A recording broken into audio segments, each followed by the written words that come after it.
is Radio 314 on the Red Ice Radio Network.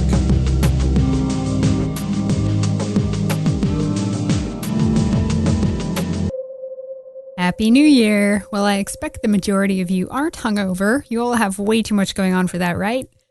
I intentionally avoided being out on New Year's Eve. In fact, I'd say on nights where everyone else is getting wasted, it seems like the perfect, sneaky, safe time to get together with like-minded people and conspire about what to do next. It's hard to believe, but Red Ice is coming up on its 10-year anniversary in April. I've only been on since 2009, but it's been an exciting, trying ride. The question is, where do we go from here? Well, we have plans on what to do next to switch it up a bit, to add some fresh air, including a new website design. After 1,000+ shows and many twists and turns, what more can we do to push the boundaries in the right direction? Where can you go after white genocide? But all in all, I think 2015 was one of the most productive years as many awakened Europeans have come into the fold, and with each passing day, we're only gaining more folks, extending our family, if you will. And I've been privileged to get to know some of our longtime listeners who now I think of as dear friends. You know who you are.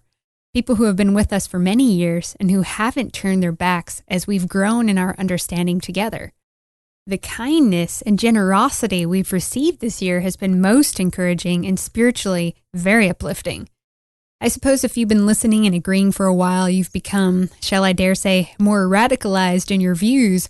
And that's what happens when the opposition goes full retard. You need a radical, swift approach to combat this insanity. And it's starting to happen. But we all have our limits. We've all seen the emergence of a seeming opposition to liberalism or social justice warriors in the mainstream field this year. Namely outlets like Breitbart, Rebel Media, Truth Revolt, InfoWars, and other libertarian liberty-type groups. And while we may share some points of agreement, there are glaringly obvious points of tension and limits as to how far the truth revolt can go. It's healthy to remain open to new information, to be more flexible in our understanding, because as we learn more, so does our worldview evolve. I feel there are some classics that remain firm, but some of the exterior details are morphing as we go along. Now that the Overton window has shifted a bit more to the right, and when I say right, I mean closer to reality and natural law, now there are new areas where it's safe to play within. Areas that 3 years ago were not safe zones where people were terrified to even make jokes. Take a look at the libertarian liberty arena. They mock social justice warriors and feminists and political correctness, but still, they try so hard to prove they're not racist or one of them being an assumed neo-Nazi. Sadly, these are cucked libertarians. If only they were all like the libertarian realist. But they still try to please everyone. But there's no such thing as pleasing everyone in our current multicultural society. It will never happen. It's a fantasy that only white people have. I've come to learn that a friend to all is a friend to none. Those in the cucked libertarian arena are not on the offense, but still in the defense. But when push comes to shove, many of these libertarian outlets will team up against people that speak like we do, because they still believe the evil, racist, fascist bogus. Paul Joseph Watson associated the white genocide mantra with neo-Nazis. So you see, the talk they talk is all still very safe. It takes no courage or bravery to say you are anti-racist or anti-nationalist. It takes no courage or bravery to say you want open borders and one humanity. Again, another year passes and I see the one thing the left and the right always agree upon, which is World War II, without question, even the so-called truth seekers and researchers. And that area of history and all they think it represents and means is what binds them together with the left to unite against nationalists. They hear the word nationalist and think extermination. You may be laughing, but it's true. Moving on, although I am more extreme than my guest today, we do have points of agreement and she's made some excellent videos. Christina Hoff Sommers is a former philosophy professor who taught ethics. She's best known for her critique of late 20th century feminism, but also known for her extensive writings, among them Who Stole Feminism, The War Against Boys, One Nation Under Therapy, and The Science on Women in Science. Her textbook, Vice and Virtue in Everyday Life, is currently in its 9th edition. Her newest book is Freedom Feminism, Its Surprising History and Why It Matters Today. We're going to discuss first wave, second wave, and third wave feminism, but also how this is affecting men, women today, and society as a whole. Stick around. Welcome, Christina, the factual feminist. Thanks for being here. Lovely to be here. Well, in these times, if you aren't courageous and taking hits, I think you're not being truthful. So on that note, third wave feminism, it's rampant on campuses and it's taken over. So how are you being treated since you challenge and question their claims? And are they awful to you? Do you worry about your safety? What's it like for you? Well, it depends on the campus. I've had on two recent occasions very nice encounters with in debates. I've debated third wave feminists, and it was a civil exchange. However, at Oberlin College and at Georgetown, there was a frantic protest. The young women created safe rooms where they could flee. I think I triggered at Oberlin, I think 30 students and a therapy dog. I triggered a dog. Oh, they boy. fled to a room. It was so silly, and I've been lecturing on campuses for years. I'm a philosophy professor now at a think tank, and the students used to come to debate, and that was fine. But now it seems I give them PTSD.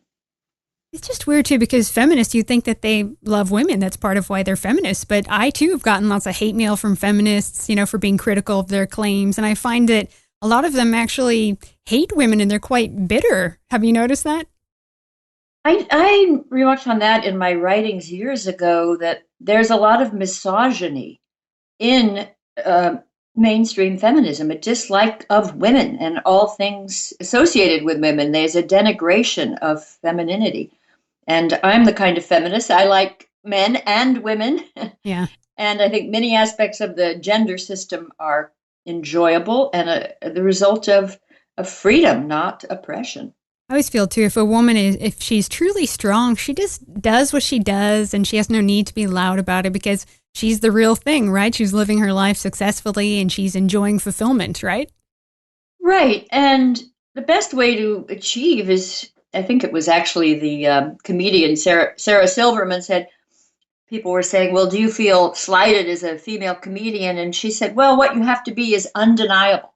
Just go out and do it and, be really funny and no one can deny it. And I thought that was good advice. Well, feminists, if we can call them that, weren't always unreasonable. And so before we get critical, I wanted to back way up. And can you possibly tell us about the forgotten history of conservative feminism and maternal feminism, as you call it? Yes, there is a lost history of the women's movement. The greatest progress for women was made when conservative and more radical women cooperated. They didn't always like each other. They didn't always get along. But when they worked towards common ends, we saw this during the European Enlightenment. You had more radical, at the time, very radical feminists like Mary Wollstonecraft, but you also had Hannah More, who was promoting women's rights by writing sort of traditional streams in the society. We saw it again in the suffrage movement. Yes, you had the more radical Elizabeth Cady Stanton and Susan B. Anthony, but at the same time you had Frances Willard, a beloved woman who was president of the Christian Temperance Union. Now that sounds very retro, but under Willard's leadership, this union, the Temperance Union, became a force of progress and instituted lots of protections for women, for children, and advanced women's right to vote. So I look in the 20th century in the United States, the big advances for women were in the early 60s when we got laws like the Equal Pay Act. And then in the early 70s, the Supreme Court ruled in favor of basic women's rights. And that was a Republican court. And it was, I think, under Richard Nixon that some of the most momentous pro-women, legislation was passed. And that was because it was a bipartisan movement. Recently, it's become not only a single party movement, but the very, very radical wing of uh, the Liberal Party. Now, do you feel today that there's still areas that women don't have equal rights? I don't know that. I think we have our rights, certainly in places like Sweden, the United States. There are still problems specific to women, but there are problems specific to men. So I think there's a place for a women's movement, but I think most of the work for equal rights, most of the struggles are in cultures, societies across the globe, across the world, who have not yet had two major waves of feminism. Yeah, I was looking last night at some of the Vote No on women's suffrage pamphlets. Have you looked through some of those to see what some of the reasons were why men back in the day and women were actually against women voting? Because they thought it would create tension in the household and they liked the unity of the family, having one vote. What are your thoughts on when people were saying, no, this is a bad idea? Right. Well, there's a very brilliant historian, Carl Degler. I think he's retired now. He was at UCLA, and he asked the question, why was there an anti-suffrage movement? Very rare do you have people working against their own empowerment, and yet women did that. And instead of just taking the easy way out and saying, oh, well, they were just oppressed or they internalized oppression, he saw that it meant something different at that time than it does today. And politics was considered kind of something that went on out a lot of times in bars and in places where men gathered, not a suitable place for women. And as you said, they did think of the family as a unit and that it was divisive, and that at the end, that those arguments fell apart. And with the help of people like Stanton and Susan B. Anthony, and especially more conservative women like Frances Willard, women became convinced that they did need the vote. But initially, it wasn't. It was women and men. Women. I think it was at one point Susan B. Anthony said that she didn't think it would be hard to convince the men to work for suffrage because the big problem was women, and there's truth to that. But that it was overcome. Yeah, because back then it's, that's how it was. Women were married, right? At least 80% of the women were probably married. And a lot of them probably didn't even care about politics so much. They just liked to tend to the home and take care of the children and didn't want to go into that. I always tell people if I had to have a different vote than my husband, then we shouldn't be married. I think that we should be voting for the same party. Otherwise, it does create a kind of tension in the household. So I wonder if it did start creating a tension in the household. Have you looked into that?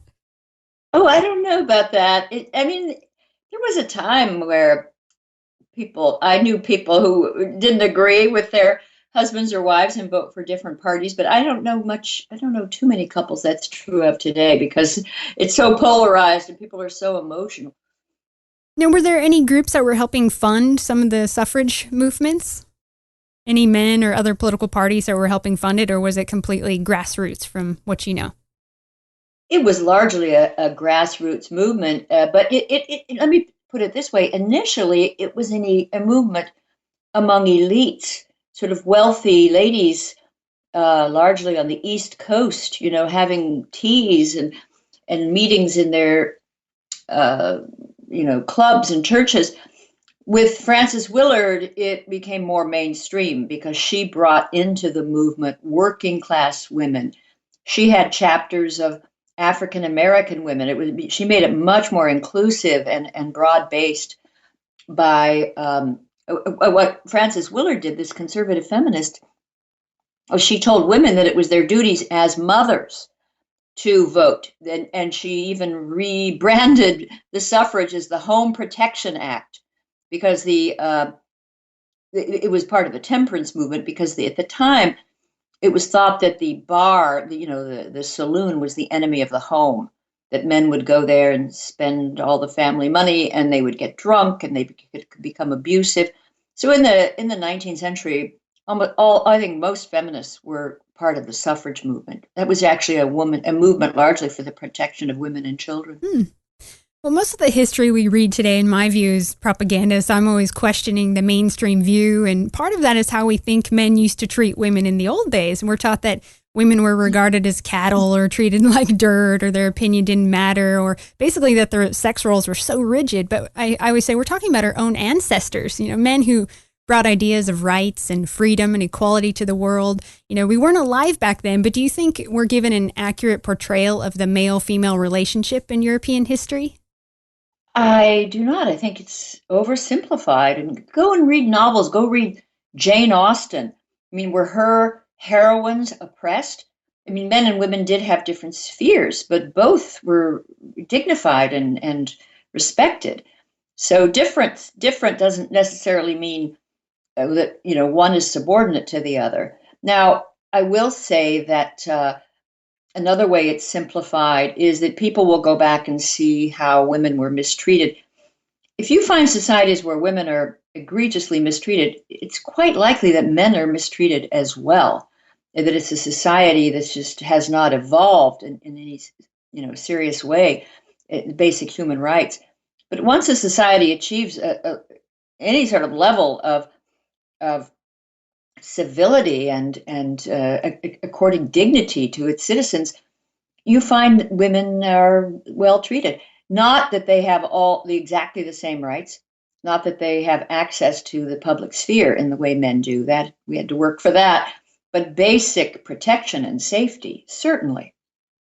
Yeah, what I find too today, living in Sweden, lots of feminists everywhere. Most of the women I'd say are probably feminists, except for the younger girls. They're kind of revolting against it. But I see a lot of feminists, they're picking on European Western society. And I always say women here are treated the best of all the world. I've traveled, I've seen lots of different cultures, and hands down, we're treated the best. I mean, it was all the European countries where women first were given the right to vote. I mean, was it Saudi Arabia? They're just this year, women could start voting. So and I think that's only in local elections. I'm not even sure. Wow. To the extent that anybody has a significant vote there. But anyway, but that's my point. In societies like that, Saudi Arabia would be a case where women are terribly treated, but so are men, and so are the itinerant workers. And usually it's a complicated story, and misery afflicts both genders and women. But I always say we need a women's movement because women will be affected in particular ways. You need a women's movement to attend to that. But as I said, I think in the United States, Sweden, Great Britain, Australia, and so forth, it's really for us a post-feminist society. We have our basic rights. It's up to us largely. Yeah, one area like in Sweden, I don't know if you're aware, but there's a rape epidemic there now that they've opened up the doors to mass immigration. And for some reason, the feminists in Sweden, they don't flinch to these rapes or Islam coming in. Why is that? Oh, that gets into other issues about your immigration policy. And it's quite tragic because I'm sure the majority of people coming are desperate and law-abiding and just want help and want a chance, and yet there are these few who ruin it for everyone, and it's hard to know who they are, and so it's just a very unhappy story. I worry about political correctness among feminists I respect the fact that they want to be kind to desperate people, but you have to be reasonable, you have to have common sense, and you have to tell the truth, and then you can make some good judgments and form some reasonable policies. But just being silent and pretending something isn't happening helps no one. Yeah. Now, okay, second wave feminism, as you said, that came in quite later, 60s and 70s, I think. And of course, at that time, America was starting to get riddled with Marxists. So I always keep that in mind. But how did feminism go awry, in your view? Well, the kind of feminism that I love, dear to my heart, is classical equality feminism. It came to us from the European Enlightenment and through philosophers like John Stuart Mill and before him, Mary Wollstonecraft. And it simply attributes to women what it attributes to everyone. It wants for women what it wants for everyone: equality, dignity, liberty. And but there was another kind of feminism that flourished in the universities. It actually was more derived from Marxism, in that it viewed women as a subordinate class and called for the overthrow of the system using a lot of rhetoric, revolutionary rhetoric. To me, that just seems so inappropriate for a liberal democracy such as the United States or Sweden. Absurdly inappropriate to talk about emancipated women as a subordinate class and not paying attention to the ways in which men carry extra burdens and do most of the dirty, gritty work in the society. People always talk about the wage gap. That's supposed to be a very salient issue today, but there isn't really a wage gap if you do a reasonable accounting of differences between men and women in the workplace. Men work more hours. They take the harder, dirtier, more dangerous jobs. They're in different domains. They major in different subjects in college. Women are, by and large, the humanities and social science majors, doing very well, flourishing in those fields, but by and large, staying away from higher paying fields like engineering, petroleum engineering, above all, or naval architecture, even economics. You have more men than women, and that economics can pay better. Now they will say, no, even in the same field, women earn less. But again, even if men and women are in the same field, suppose they're both engineers, you need to know a lot more before you can declare discrimination. The majority of women, or the fields that attract the most women in engineering, are biomedical engineering and environmental engineering.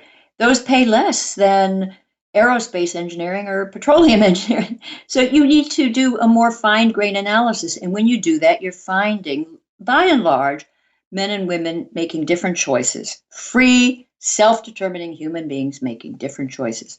It's not a wage gap. There's not this conspiracy against women. Yep. In the society. It's to me it's a sign of freedom and pursuit of happiness.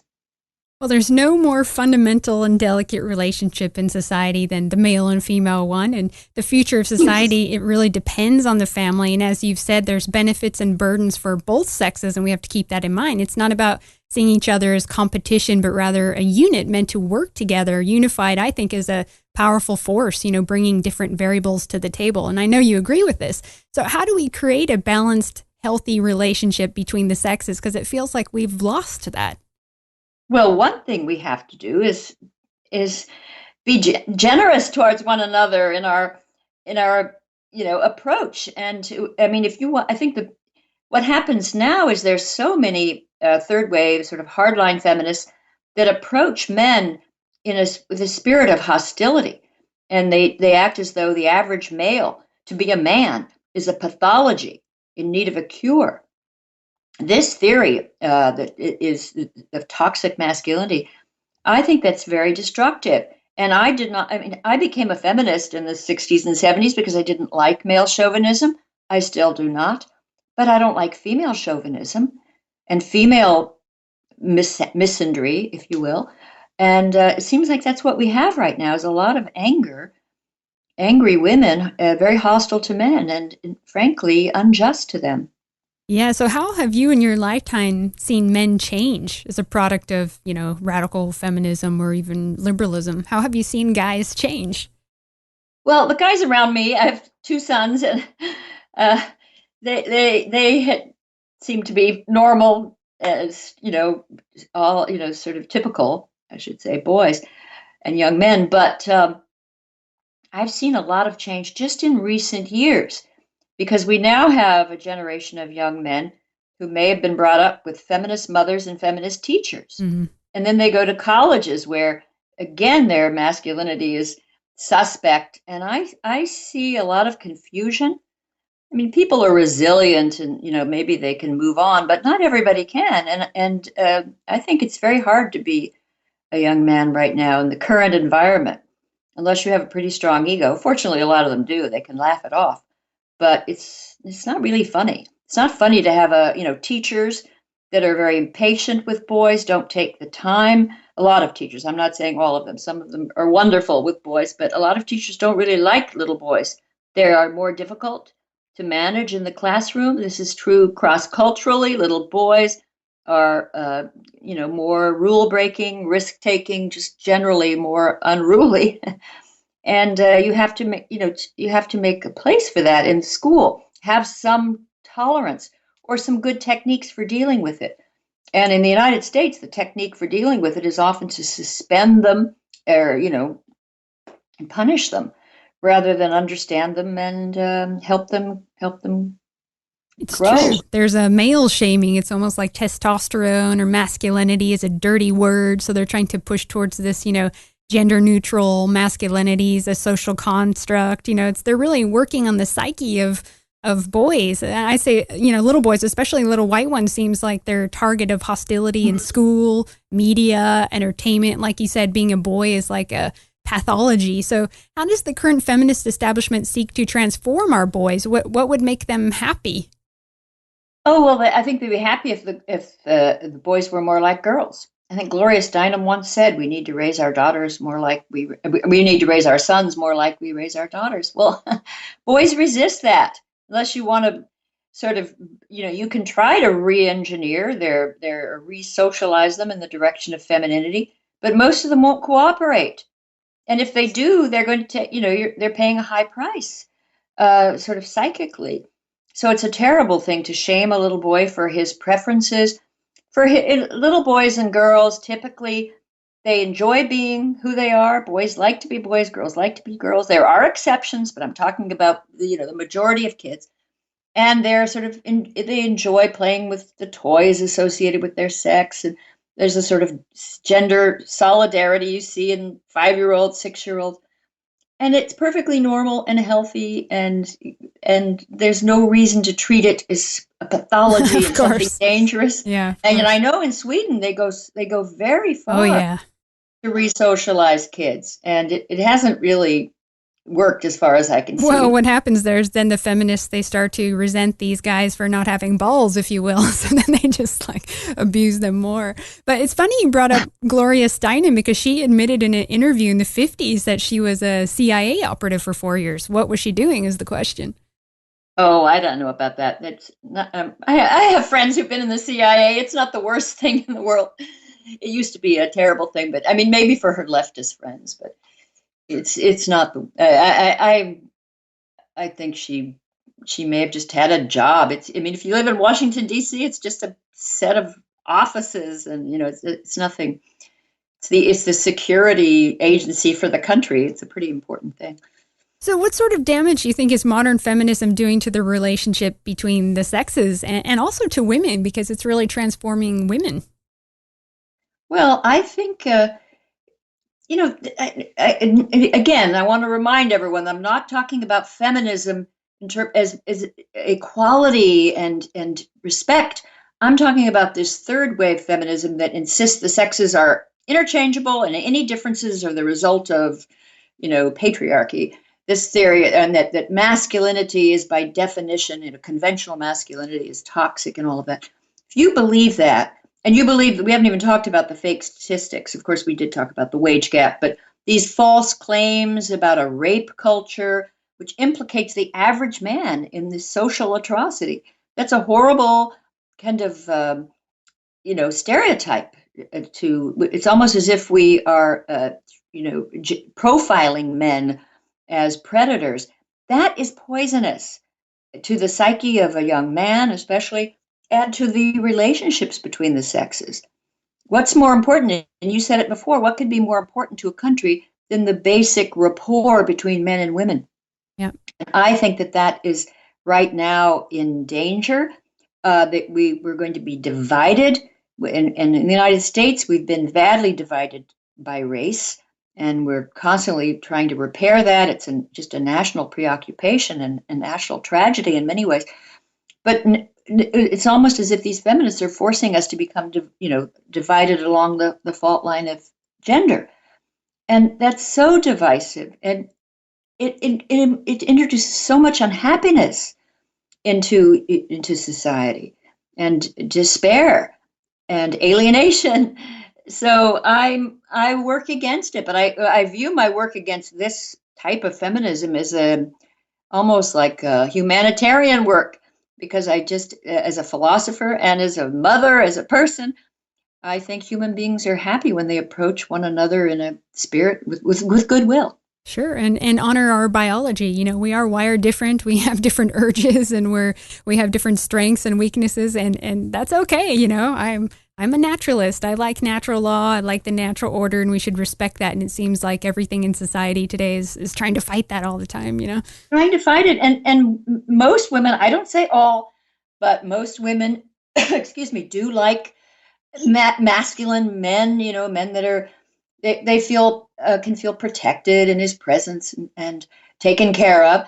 And then there are ways in which, you know, men, there's all sorts of things women can bring to a relationship, a certain just beauty and loveliness you bring into a man's life. That is real for many people.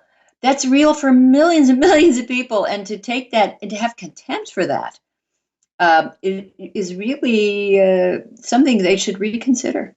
now I've had Paul Elam and Warren Farrell on my show a couple years ago. I wanted to get your take on the men going their own way movement. I agreed with them. However, you know, 2 years later, I see this rising tide of men who are increasingly, they're also getting bitter to all women, you know, due to feminism and the constant male bashing. But what are your thoughts, pros and cons on the men going their own way movement? Oh, I wouldn't. I mean, I could understand it. I wouldn't advise it. One thing I would tell men is that most young women are not angry, gender warriors. It's a minority. They're very vocal. You'll hear from them. And if you go to the more elite the college you attend, the more likely they'll be there, because this is largely a movement among elites, very wealthy, privileged women who became persuaded that they're helpless victims. It's preposterous. But unless you're at, I don't know, Wellesley, let's say Swarthmore, or, one of these elite liberal arts campuses, your chances of meeting someone like that are fairly slim. It's not that a lot of women won't have some notions, but most are still love men and will want to be happy with them and are happy with them. So I think it would be premature to flee. That's what I say all the time. I'm like, the majority of us are not like that. Don't buy into the hype just because you see it on the news all the time or whatever propaganda is coming your way. Most women, they still want to have children. They want to have a provider and a protector and do the natural thing. So, yeah, I think some of them have maybe had a few too many bad apples, and then they just want to paint a broad brush of all women being the same. And I even met some women at West Point, and later some women that are in the military, and who were very formidable in every way. But they were telling me they still long for, what other typically feminine women long for is what I said before, is that they do want to have a house and to take care of, and children, and they're looking for the same thing. So you can't prejudge women and think that they're in any group, except hardline feminists who are hostile to men or don't want the love of a man. I mean, most do if they're heterosexual. And I think even in some of my best allies in the sort of culture war have been lesbian women. I've had people like Camille Paglia, this fantastic professor from Philadelphia. She's been a great ally, and she loves men. Mm-hmm. She prefers the company of women in terms of her intimate life, but she doesn't. It's even, I think, you could say most lesbian women, they have fathers, they have male friends, but you get into this little group on campus and these women's organizations, that's where you get the furor. And as you said, it's now in the mainstream media, but don't be fooled. The chances of meeting a woman I've asked my son, and one of them, my youngest son, who's still dating, and I said, do you meet these women who are, going to go on a rant about the patriarchy? And he said, not very often. And when he does, he and his friends just sort of quietly moved in the other direction. Yeah, I recommend people to watch your video. You did an excellent one called "Do Men Need to Check Their Privilege?" I thought you brought up a lot of excellent points. And I agree, men are entirely unappreciated these days, yet without them, we wouldn't have ideas of equality, or we wouldn't have a lot of the necessities and luxuries and innovations that we're enjoying today, right? Well, just look around. I mean, I don't know the origins of every piece of technology, but the vast majority of things, probably Skype that we're using right now, and every your iPhone and your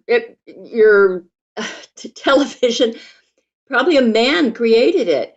Camille Paglia, the feminist I mentioned earlier, she said something wonderful. She said every time she goes across one of the great bridges, like the George Washington Bridge, she says to herself, a man built this. She said, construction is a sublime male poetry.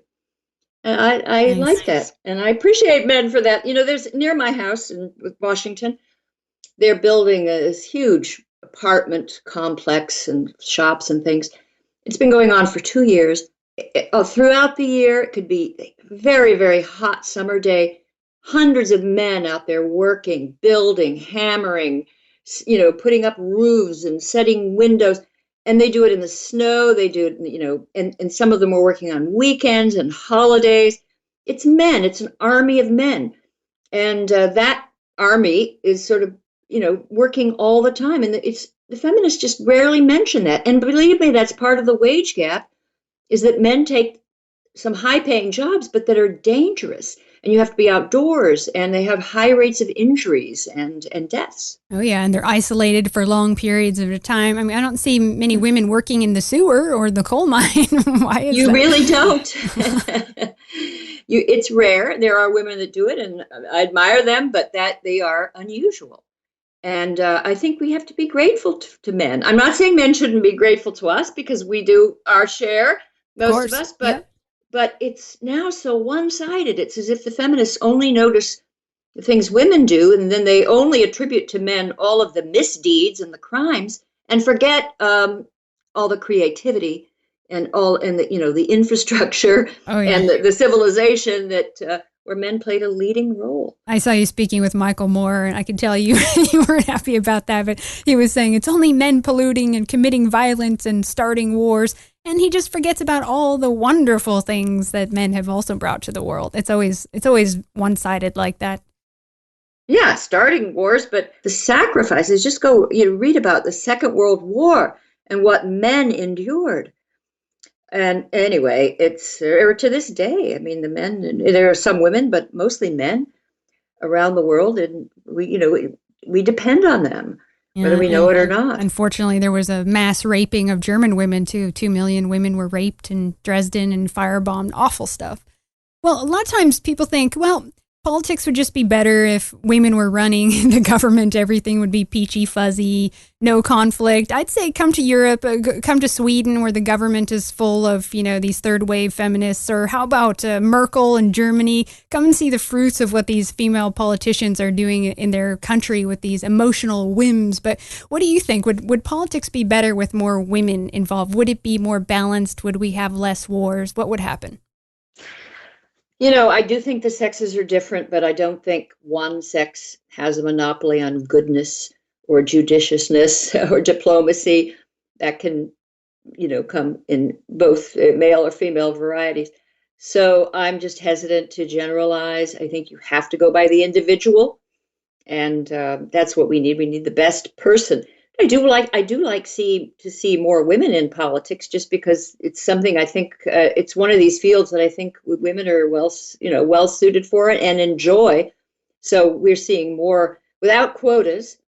We're seeing more and more women going into politics in the United States, and that's fine and great. But I don't expect them to bring a woman's perspective. I think they'll bring their own perspective, and who knows what that will be.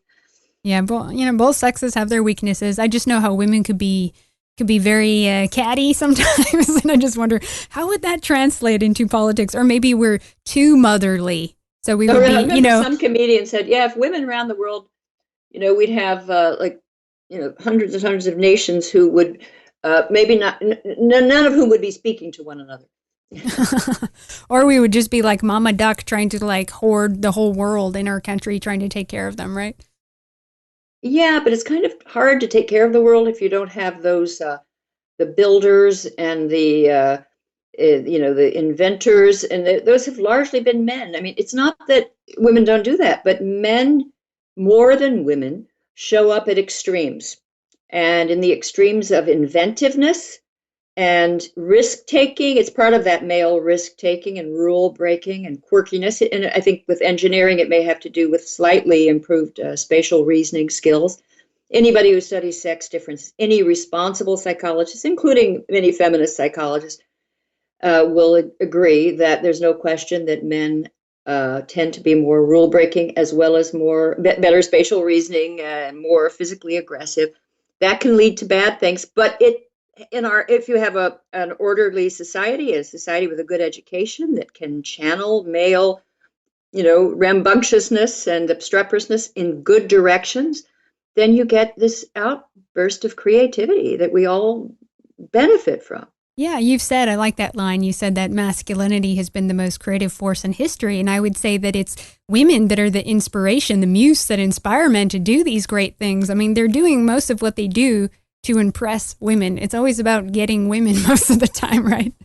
Yeah, it is a lot. It's also sometimes just their own obsessiveness. I mean, they more than women. Men do sort of can focus relentlessly on a single task, and women, perhaps with some slight emotional difference or maybe slightly more balanced brains, tend to be generalists and find many, many things interesting. And you have a lot of men who find one thing very interesting and do it relentlessly, and then some of them do it very well and end up changing the world in very good ways, sometimes bad ways, but mostly very good ways. Well, what are some of the top myths said by feminists today? Well, I would say the number one is this idea that men and women are cognitively interchangeable. That's just not true.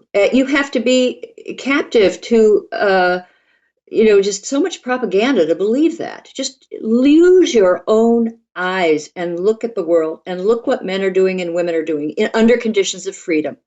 And you find that in the pursuit of happiness, we take somewhat different paths. There are many exceptions, but in general, women are more nurturing and do seek jobs that engage them as caregivers and that they can combine with motherhood.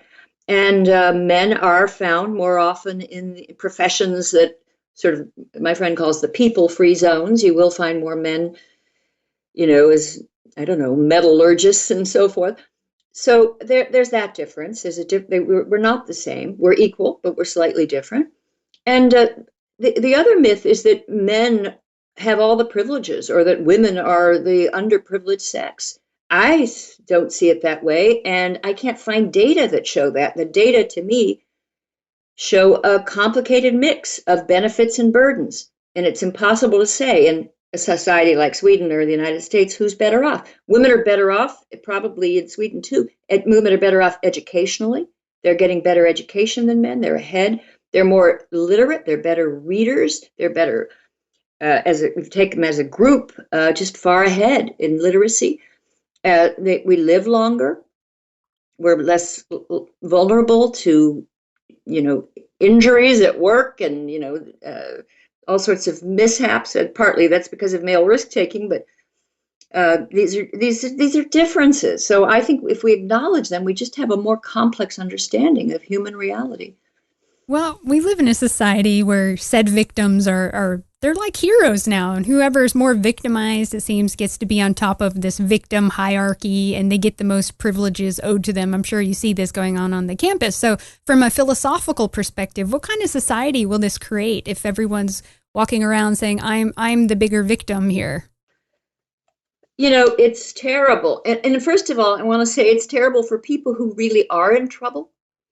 Because there are victims. It's not the majority, but there are people and groups who are in terrible danger and, terrible afflictions, but it's not the majority. And for privileged women in elite colleges to call themselves victims in the face of, if we look at it on a global scale, in the face of what's happening to women in Iran right now, or women who are imprisoned in many, many Muslim countries for violating their laws and subject to severe punishment. That's where you see victimization. You don't see it in the United States. I mean, on an individual level, of course, there can be horrible things happen to anybody. But even there, if you look at crimes, men are much more likely to be the victims of violent crime. So I just think that as I said, that there's so much propaganda and misinformation. And what saddens me is this victim politics is divisive. It seems to be creating all this social rancor, and it's not addressing suffering, true suffering. Yes, I agree. And it seems like the media just chimes in on it, though, both left and right. They just keep pushing this victimhood. Wouldn't you agree?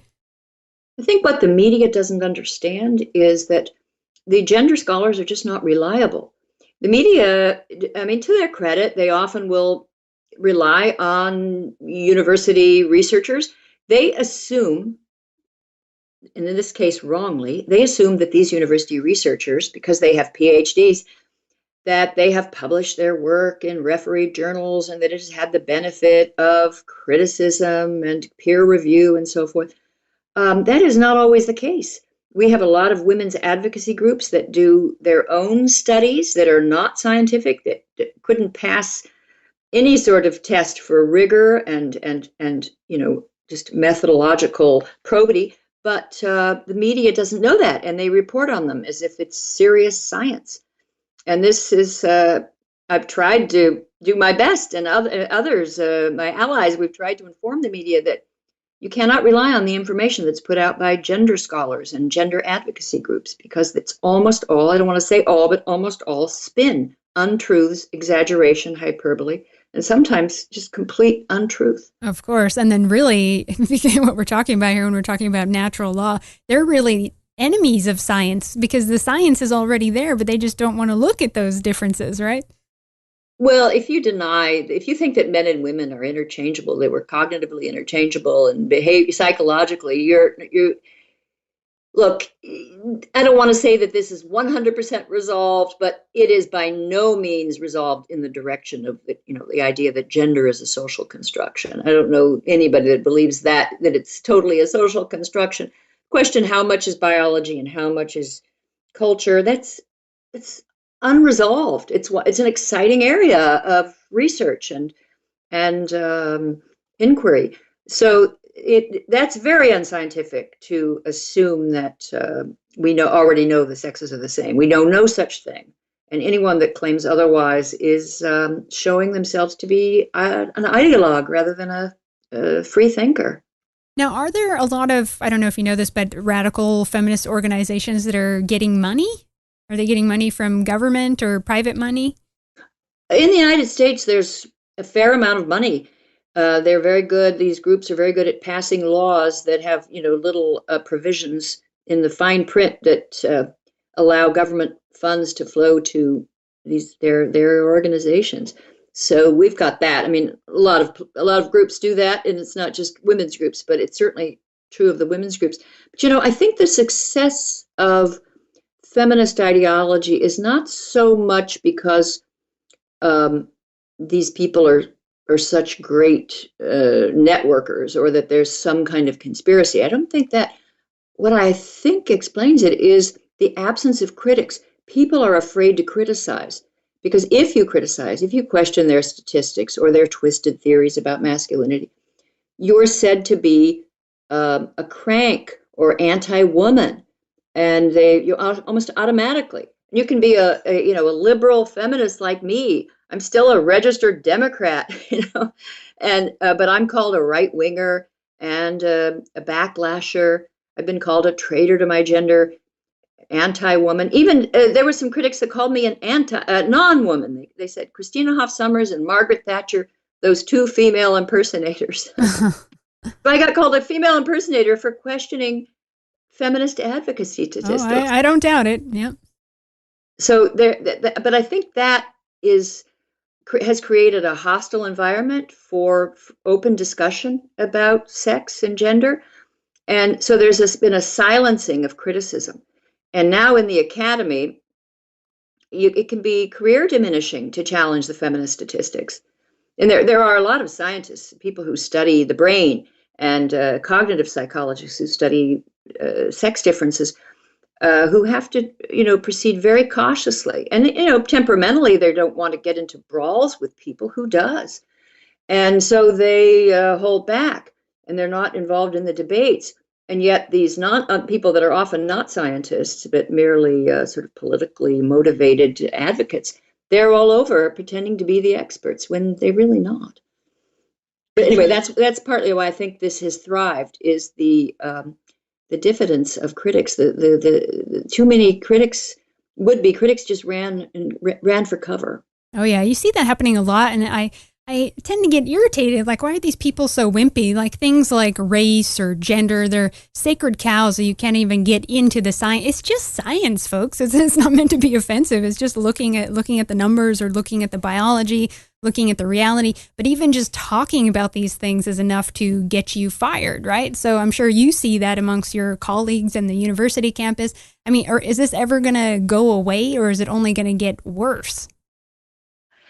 That is a good question. I do see, because of the internet, there are just more places where people can speak freely and get the truth out. And I try with my little video series, The Factual Feminist. I try as much as I can, and others are doing it now and have been doing it for a while. So that's a hopeful sign.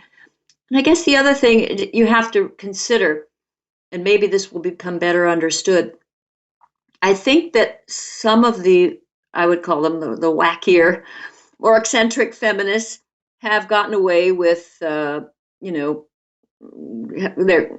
promoting a lot of crazy ideas because men were hesitated to criticize because of something good in men. I mean, there is, I think, in civilized men, they hesitate to harm a woman or to be aggressive with women, so they've held back. So it's almost as if it's male gallantry, but this is very bad, because I do think in any healthy civilization there should be an intuitive or almost instinctive protectiveness towards weaker people, and a hostility to bullying that should be very deeply embedded in a good society.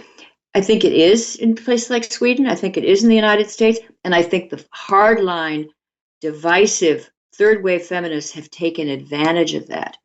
And they are taking advantage of that goodwill and that protectiveness. And what worries me is people could become so fed up that men will become angry and will think, well, I'm not going to be protective, and why should I? And they're not protective of me. And it'll break down this social contract that is so necessary for human flourishing. You're absolutely right. I wonder, is this radical feminism, is it going to fizzle out? Or a lot of women getting tired of it? Because like I said, there's a lot of younger girls that I see, they're, teenagers and early 20s that are wanting a very traditional lifestyle. It's like this radical feminism is becoming so mainstream that there's another counterculture that's emerging that's like a radical traditionalist. I don't know if you've noticed that on the campuses. Yeah, well, I read about, these young women who, even in Brooklyn, New York, where you have a lot of hipsters and they're very, very cutting edge, and to rebel, they're living, it's almost as if they're going back to the 19th century, and the women with these artisans, and everything is they try to grow their own food or make their own cloth or whatever, and the women are doing so it seems to be very gendered, and it's interesting to me to see that phenomenon. But I think there will be change. There will be a healthy generational rebellion, and right now I guess I hate to say my generation of the baby boomers have been in charge for a while. And I think we brought a lot of good things, but one of the things that we brought, which is not so good, is this sort of grievance feminism, which is not grounded on reality, and it doesn't seem to be inspired by goodwill. And I don't recognize a feminism that isn't about human flourishing, but that's what we have today, and that will fall. It cannot stand. Do you think, since you're from that era, my parents grew up in San Francisco in the hippie era, do you think that was a move in the right direction? I think the society needed a correction. I'll put it this way. I wouldn't want to go back to a time where there were rigidly assigned gender roles. I think you should be able to opt out if you don't want it. if a woman wants to be more like a man, or, a man, I am a free spirit, and I want to accord that freedom to as many people as possible within the limits of what, is too much for civilization. So I think that was a good thing. But what happened was, at the very moment where we became more tolerant of sort of sexual subcultures, gay culture and so forth, there grew in the women's movement this intolerance for conventional culture. And that's just not the way to go. You have to let the tolerance, thrive and live and let live. They don't do that. They want to police, they want to monitor. I read about a Swedish school. I don't know how accurate this was. It was an interesting story in Slate about a school in Sweden. Forget what the name of the school was, but I think it was government funded, and they didn't want to have girls or boys, no gender. It was supposed to be gender neutral, and yep. Everybody was called buddies, and they were supposed to play with gender neutral toys. But as soon as the teacher or the, whoever the gender facilitator, as soon as that person would look away, the boys would start playing with the trucks, or they'd start sword fighting, and it took constant adult policing and monitoring. According to this report, it took constant intervention. So it's almost as if they want to liberate the society to free us from gender, but in order to do that, they have to police us and break you down. Something is wrong here. Of course, yeah. Eventually they'll say, we have to give you these pills because masculinity is, it's toxic, or we need to put this chip in your brain, and then we can all be free and liberated, right? Well, we don't want to get to that point. So that's why I'm glad more and more people are speaking out. And I think, even like my own mother is you can't be more liberal than my mother. She would fit perfectly in Sweden. She thinks we should be more like Sweden. And actually, I did some research on Sweden, and there's a lot there that's quite admirable. Pros and cons. But, there's pros and cons. There are pros for sure. and cons. Yeah. It looks good, pretty good from over here. But I can't believe. But my mother doesn't dislike men, and she loves men, and she respects the difference. And so you can be progressive and still accept human nature. And I think that's the most progressive of all.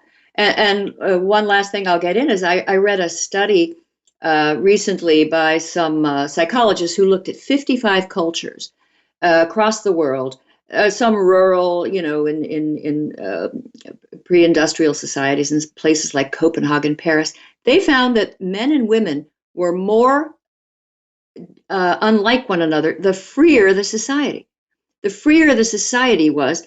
And that seems, counterintuitive. You would think the free society, they'll become the same. No, sameness is associated with less developed societies because people do not have the wherewithal to do what they want, to have the highest level of self-realization. So it may be that in free and prosperous societies, that the sexes become more and more different could be a sign of happiness and well-being, not subordination. I find today too, there's all kinds of different liberals, and it's hard to just you say liberal and know exactly what someone means today. But I find that a lot of the younger ones today who say they're liberals, they're anything but free. They're like puritanical, bossy brats. I know. Like telling you what you can't say, and that's offensive, and you can't talk like that. This can't continue. Oh, no, they don't seem to know much history because they've had politically correct lessons, and which seemed not to include the history of fanaticism and totalitarianism. So they keep coming up with these so-called great ideas where they're just imitating repressive ideas from heaven knows where. Sometimes it looks like they're, enacting the Cultural Revolution, with these shaming of people and these mobs gathering to tell someone that they're a terrible person, and when they've just done something that they find ideologically incorrect, a microaggression, and very punishing, policing all the time. Yeah, it's bad. I saw a scary video on the Yale campus of something. Yeah, like I was that thinking happening. of that. Wow, that was like Twilight Zone, Yeah. So, in some ways it's good those videos get out there and people see from close up how ugly it is to this kind of intolerance. And lack of free expression. Let's have more free expression. And I hope the millennial generation is going to find its voice and not be the generation where freedom went to die. Mm-hmm. Yeah. Well, last question for you. I know you raised sons, but do you have any tips for mothers raising daughters? Because this is a key aspect here, right?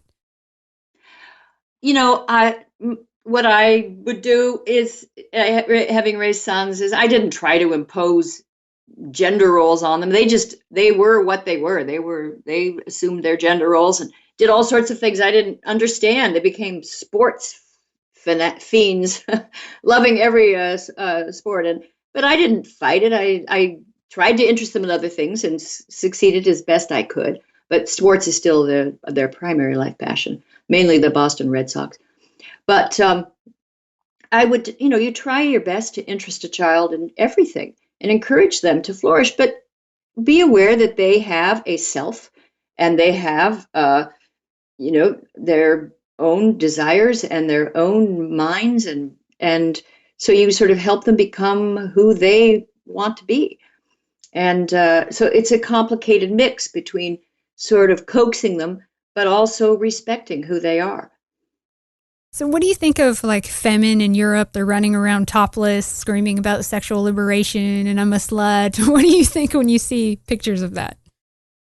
Well, I wouldn't want that for my daughter. I mean, one thing I would certainly do is, before she goes off to college, is to try to remind her not to be taken in by fanatical groups who hate other groups. I don't like hate groups of any kind. Now, I'm not saying that the third wave feminism, they're like a genuine hate group, but sometimes they seem very close in the way they denigrate men and eagerly believe the worst about men.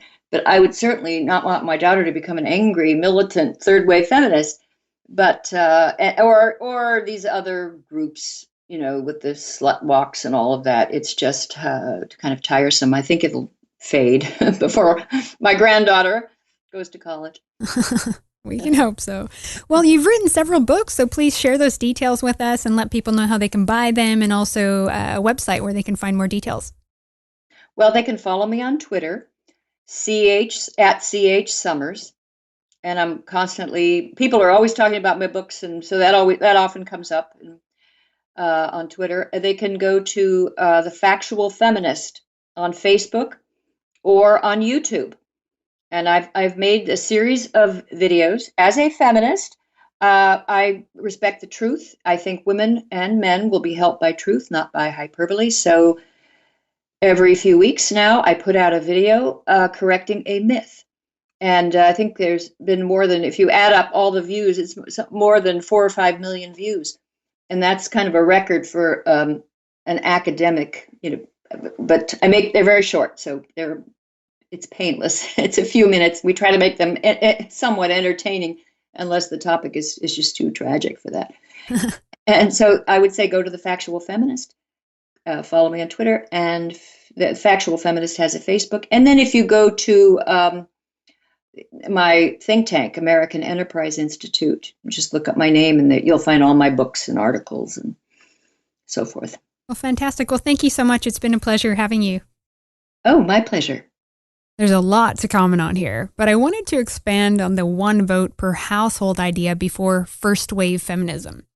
Look up some of the old anti-suffrage pamphlets that give the reasons of their view.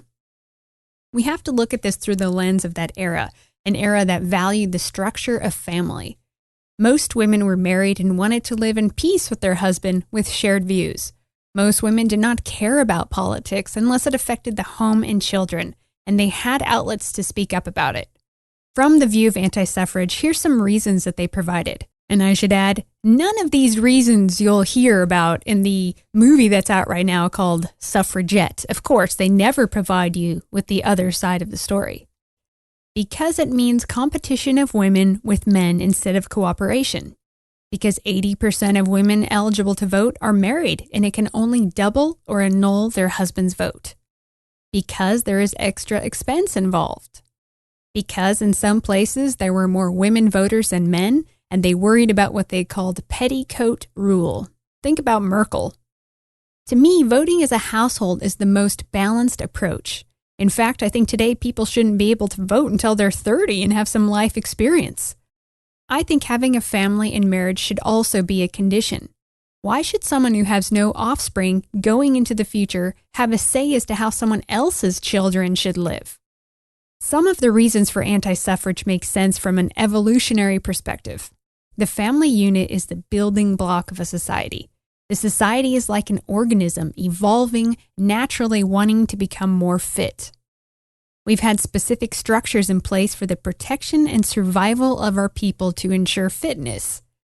The cold fact is, if you were a woman or man who couldn't find a spouse, you would not have offspring, and you'd be removed from the gene pool. So why should you have a say in the future if you aren't going to be here? Without children, you are not going to be a part of the ongoing evolution. Voting as a household really is the concept of survival of the fittest within a society. Why should all of society change the structure for the minority of outcasts who disrupt and go against the whole organism?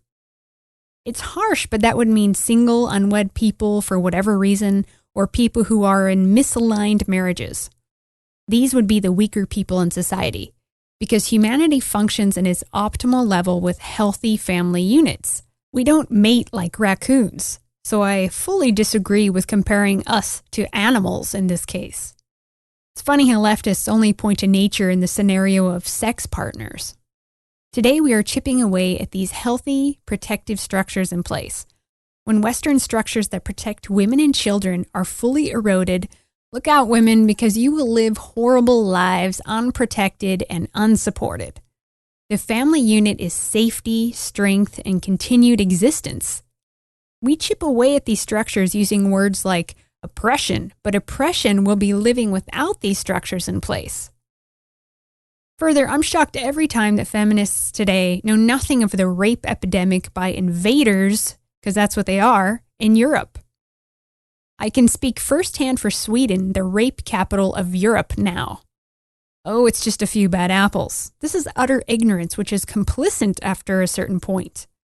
Radical feminists today are more concerned with taking down white men over real women's issues. Another thing they know nothing of, the mass raping of German women during World War II, also Italian women. Not a peep about this, with all the murmuring of World War II. Yet, much can be said about the high quality of life in National Socialist Germany for women and children. Just like Soros funds Femin, there is smoke when it comes to funding and involvement behind the suffragettes. In fact, in England in the early 1900s, the WSPU, the Women's Social and Political Union, became better funded than the early Labour Party. And we know the Rockefellers did fund early women's studies, just like left-wing organizations continue to fund women's studies and interests today. True grassroots does not have major funding.